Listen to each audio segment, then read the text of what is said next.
Isang napakagandang testimony nga ang nangyari kay Marjorie Barreto na natapos niya ang kanyang kurso sa kolehiyo sa edad na 51. Pagpapatunay na ito na walang bata o matanda pagdating sa pagtatapos ng pag-aaral. Kaya naman masayang ibinahagi ni Marjorie ang kanyang kwento at doon ay sinabi niya na walang imposible sa taong gustong matapos ang kanyang mga pangarap. Kwento ni Marjorie, at 51 years old, I finally wore this cap and gown.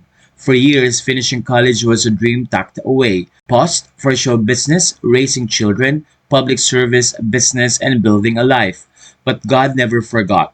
In His perfect time, He gave me the courage to return, the strength to push through, and the joy of crossing this finish line. The sweetest part, my children were there to witness it, taking my photos and videos, handing me flowers and gifts, a moment so surreal, a full circle moment.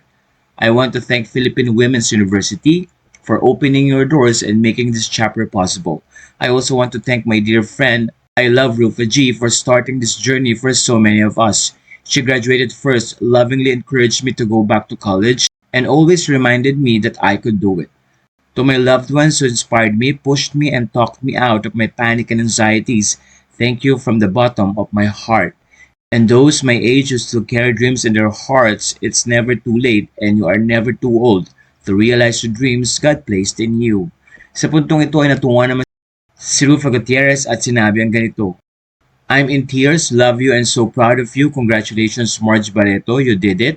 Let's celebrate later. Ay naman kay Julia Barreto, so proud of you mom. Nag-comment din si Connie Reyes at sinabi ang ganito: My dear Marge, I'm so happy for you. Congratulations. Your perseverance and determination are admirable. God bless you. Greater things up ahead. Itinag din ni Connie ang mga anak Marjorie. Ayon naman kay Danny Barreto, so proud of you mom. Now it's my turn to finish school and make you proud.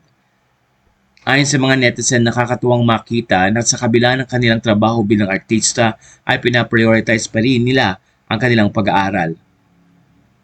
Isa rin si Mariel Padilla na nagbigay ng congratulatory message kay Marjorie. Ayon naman kay Almira Mulak, so happy for you Marge, congratulations, with God all things are possible.